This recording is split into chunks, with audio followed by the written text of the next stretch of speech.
This is the epic tale of Ashmudai and King Suleiman. Can I have a hand for the show?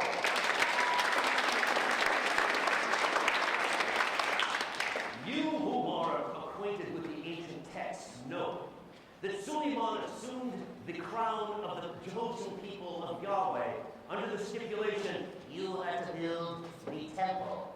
But there is one rule. You may not build the temple using anything that cuts stone. Oh, well, how am I supposed to do that? You must get Ashmudai, the king of the demons. He is a master of illusion and controls those minute things that can cut through stone. Serve him. If he serves you, you will get the stones. Well, getting Ashmudai to King Suleiman's court is a whole other story. But let me just tell you that this is a weird character. He's got the head of a lizard, the body of an eagle, and the feet of a chicken. And he says,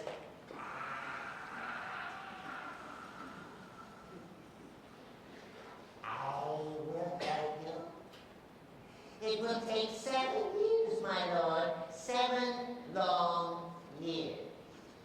Well, let the building begin to commence immediately. And so it was begun. And the temple began to take shape. As the planners had planned, it began to go brick by brick, stone by stone. The cutting of the stones happened in front of the hands and the eyes of the workmen. They reported strange things. They said that there were lions that came flying out of the sky. And they reached for them, not going. There was nothing there. Everyone please go, whoa. Not only that, there were coins that came spilling out of the air. Coins that were twirling and swirling. And when the men reached for them to get coins, they were not there. Everybody go, whoa. Well, long last, the story ends, and the temple was built. Everybody goes, yay! Yay! Yay! Wonderful, wonderful! And Suleiman, of course, was very pleased with the whole thing. He said, I will have a celebration. Everybody said, hooray! Hooray! And he called to his court and said, I would like to speak to Ashmudai. He has done us well. So the lizard-headed one was brought before the king. Well, what would you like, my lord? I will set you free. You have served us well, but I have a question. Names. I would like to know the difference between that which is real and that which is illusion. For I am called upon to make many judgments.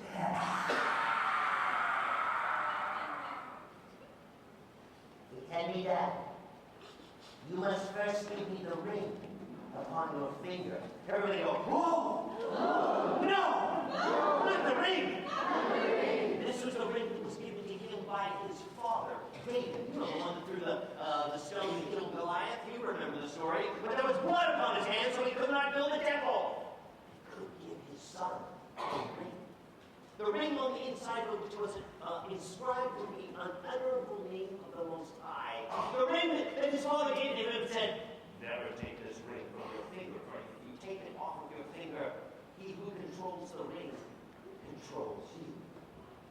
But of course, Solomon wanted wisdom. So he took the ring off of his finger and he gave it to the demon. And the demon went,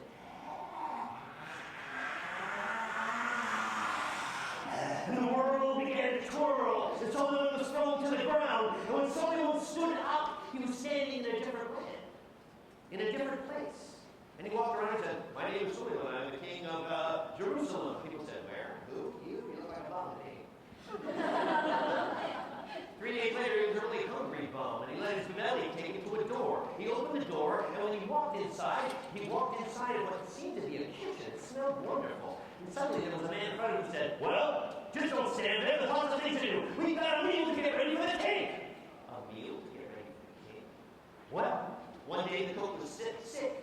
And then Suleiman, who will cook? Suleiman said, I will. He went out into the fields. There were certain herbs that he saw that they didn't use in their cooking. He reached out and he grabbed a few of them and put it into a soup. He was going to make a soup. Well, he made a soup, and then the people said, well, what if the king doesn't like it? Who will give it to the king? What if the king doesn't like it? Solomon said, I'll give it to the king. And so he took it to the king. He took the king his soup, and the king put his head down. He took some of the soup and he said, this is wonderful. Who are you? And he said, my name is Suleiman. I am a king with a ring, and I gave it to a thing, and I was thrown to the ground. And when I stood up, I walked in the door, and now I am standing on the floor, and I am serving soup to a king. He said, well, I don't know about your story, but never mind, I like your soup. Therefore, you are now my new cook. So Suleiman became the cook of the king, and every day he went into the throne room, and he went back and forth and back and forth and back and forth. Well, you know what happens in these stories. The king had a daughter. Dad. Yes? When you look at Suleiman, what do you see? I see a man that smells of cumin.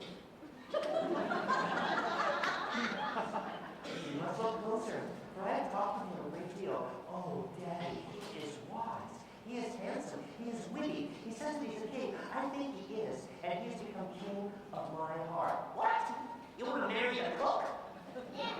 I want to marry a man who is a king, who is serving as the cook.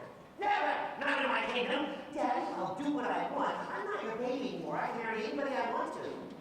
Well, you can marry him all right, and as soon as you do, you'll be thrown into the desert to die! Fine, I'll do it then. You know, kids. And so the story went on, and they were thrown out into the desert. Oh, it was so hot out there. Oh, the waves in it.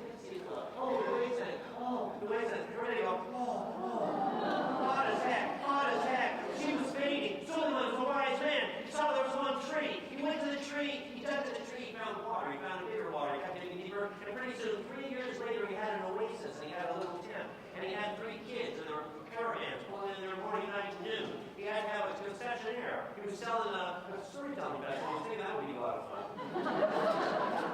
He let his hair grow longer. And one day, he said to himself, I have been blessed. What was a curse has become a blessing. I am happier than I have ever been before. Even happier than when I was a king. Yahweh is good to his servants. But you know, these stories, they aren't good for long. And one day, Solomon woke up and he looked across the horizon and there was nothing but black clouds. He said, grab everyone, the storm is coming, the storm is coming, the storm came. The waters are coming in a torrent. Everything was being washed away. Solomon reached for his children, but it was too late. They were washed away too. He reached for his wife. She was washed away. Everything was washed away. He was washed away. He was washed away. Oh, it was washed away. And the next thing he knew, some cannons were taking him. He was in a marketplace. They were selling him as a slave. He was bought by a man. He was a jeweler. The man who was a jeweler. He took Solomon to the back of his shop. He said, you stink. Don't come out when the people are here. You can sleep over there. I'll give you 1 meal a day. Clean everything up when I'm gone. Not when I'm here. For 2 years, Solomon scraped and cleaned the stable known as the jewelry shop. He noticed that there were precious metals, little shards of precious things, and he began to collect them because there was nothing else to do. And he began to fashion them into the shapes of things that he knew from home, things he remembered from when he was a king. Whenever he talked about being a king, people just laughed at him, so he didn't talk about it much anymore. But the little pieces of gold he began to fashion into something that soon became a wing. It was the wing of a dove. For if you know the old story, the dove was sent out by Noah and came back to proclaim that the water had receded. Do you remember? And finally, the body of the dove was revealed. And he showed it to the jeweler, and the jeweler said, this is the most beautiful object I have ever seen. Who did this? I did. No, not you. Who? Well, it was me. It was no one else. This is amazing. And so he took that dove, the jeweler, and he took Suleiman to the king, to his king, and presented it to him. And the king said, this is the most spectacular object I have ever seen. Who are you? And Solomon said, I'm a king who had a ring, and I gave it to a thing, and the world turned upside down. And then I was standing up, and I was serving soup to a king. And then that king banished me with my love, and we had a life in the desert. 3 children later, I was happy and content until the storm blew it all away.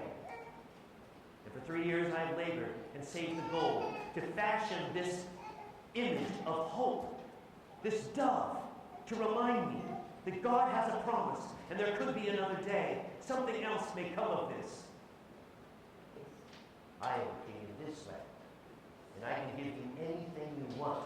What would it be? Give me a boat. Set me free so that I may go back to my homeland. God, he was a good king. He did what he said. And within 2 days, Suleiman was set free, and he found himself in a boat, and he was sailing on with a great wind towards another land. I am finally blessed. I am going home. I am finally making my way home. But of course, in these stories, these things do not last for long. And one day came, and the winds died away. And Suleiman was starving on his boat. The wind was gone, and out of desperation, being a man who was handy with his hands, he fashioned a hook. And he threw the hook into the sea, hoping maybe he could catch a fish or something. And that's exactly what happened. He caught a fish. And when he dug into the body of the fish to clean it out so he could have something to eat, something gleaming was revealed. It looked like his ring. My ring! It is my ring in the fish! And everything began to fill. Oh, the ocean began to fill into his boat. And the next thing he knew, he was standing in his court in Jerusalem, and he was looking at a lizard-headed being. You tricked me! You took me away! 10 years! I was a family! I was in love! I had children!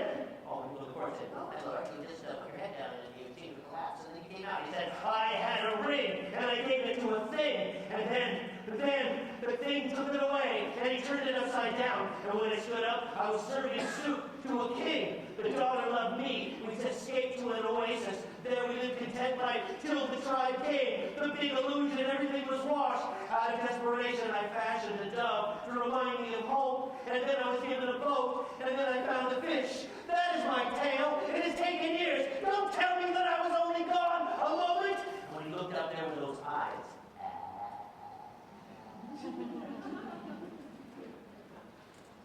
do you know any more about truth and illusion, my lord? Here is your ring. I have no need for it now. and Solomon said, "I have a great deal to consider. Thank you for the lesson. I do not wish for another. Please leave and go in peace." And Ashmudai went.